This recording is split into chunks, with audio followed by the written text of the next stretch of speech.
എന്തോ ഇത്? ഒന്നും പറയേണ്ട എന്തോ സാഹചര്യം ഇതാണ്. ഇപ്പോൾ ജയിലിൽ പോകാൻ ബുദ്ധിമുട്ടുണ്ട്. ഇപ്പോൾ പിന്നെ പോലീസൊക്കെ പറയുന്നതെന്ന് പറഞ്ഞു കഴിഞ്ഞാൽ കറുത്ത ഉടുപ്പ് പോലും ഇട്ട് കഴിഞ്ഞാൽ പൊക്കിക്കൊണ്ട് പോകുന്നതാണ്. എനിക്ക് ഈശ്വരൻ എന്നെ സൃഷ്ടിച്ചിരിക്കുന്നത് കറുപ്പായിട്ടാണ്. അപ്പോൾ ഞാൻ ഈ തൊലി പോലും പിന്നെ ഈ വെള്ള പെയിൻ്റ് അടിച്ചിരിക്കുകയാണ്. മുടി മുതൽ കാൽപാദം വരെയും വെള്ളയടിച്ചിരിക്കുകയാണ്. വെളുക്കാൻ തേച്ചതല്ല, കറുപ്പിനെ ഭയപ്പെടുന്ന മുഖ്യമന്ത്രിക്കും മന്ത്രിമാർക്കും മുന്നിലേക്കിറങ്ങാൻ കിട്ടിയ വേഷമായിരുന്നു രഞ്ജിത്തിൻ്റേത്. പക്ഷേ പാണ്ടായെന്ന് മാത്രമല്ല, പുറത്തേക്കിറങ്ങിയപ്പോൾ പണിപാളി. 2 സ്റ്റേഷനിലെ CIമാരുടെ നേതൃത്വത്തിൽ പോലീസുകാരും സൈറനിട്ട ജീപ്പുകളും. പിന്നെ എല്ലാം വൈറൽ.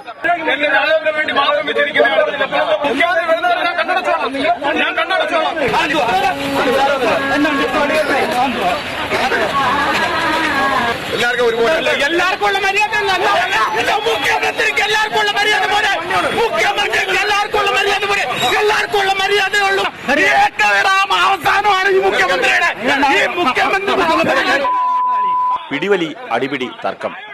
അതിനിടെ പോലീസുകാരന്റെ വക തെറിയഭിഷേകവും. എന്നെ അറസ്റ്റ് ചെയ്ത് കൊണ്ടുപോയ സമയത്ത് പോലീസ് ഉദ്യോഗസ്ഥർ എന്നെ ലിയാത്തോ രേമൈ എന്നൊക്കെയാണ് ഉപയോഗിച്ചിരുന്നത് അവരുടെ പ്രയോഗം. കറുപ്പിന് മാത്രമല്ല വെളുപ്പിനും അഴകില്ലെന്ന് അങ്ങനെ രഞ്ജിത്തിന് മനസ്സിലായി. സ്വന്തം ശരീരത്തിൽ വെള്ളപ്പെയിന്റ് അടിച്ചതിന്റെ പേരിൽ കേസിലകപ്പെടുന്ന ആദ്യ വ്യക്തിയുമായി രഞ്ജിത്ത്.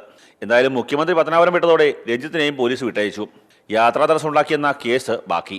മുഖ്യമന്ത്രി കടന്നു പോകുന്നതിന് മുമ്പ് തന്നെ പോലീസ് പൊക്കിയ രഞ്ജിത്ത് എങ്ങനെ യാത്രാ തടസ്സമുണ്ടാക്കിയെന്ന് എത്ര ആലോചിച്ചിട്ടും ഒരു പിടിയും കിട്ടുന്നില്ല. ജനപ്രതിയായ ഒരു കലാകാരൻ ജനപ്രതിയായ എന്നെ അറസ്റ്റ് ചെയ്യുകയുണ്ടായി. അതിൽ നിന്നൊക്കെ എന്നെ എന്താണ് മനസ്സിലാക്കേണ്ടത്? വെള്ളയെന്ന് പറഞ്ഞാൽ എന്താണ്? സമാധാനത്തിൻ്റെ കളറാണ് വെള്ള എന്നാണ് ഞാൻ പഠിച്ചിരിക്കുന്നത്. പക്ഷേ ഇപ്പം അതിലൂടെ മനസ്സിലായെന്ന് പറഞ്ഞു കഴിഞ്ഞാൽ രാജാവിനേക്കായി കൂടുതൽ വെള്ളയാവാനും പാടില്ല. എന്തായാലും രഞ്ജിത്ത് ഇപ്പോൾ ഹാപ്പിയാണ്.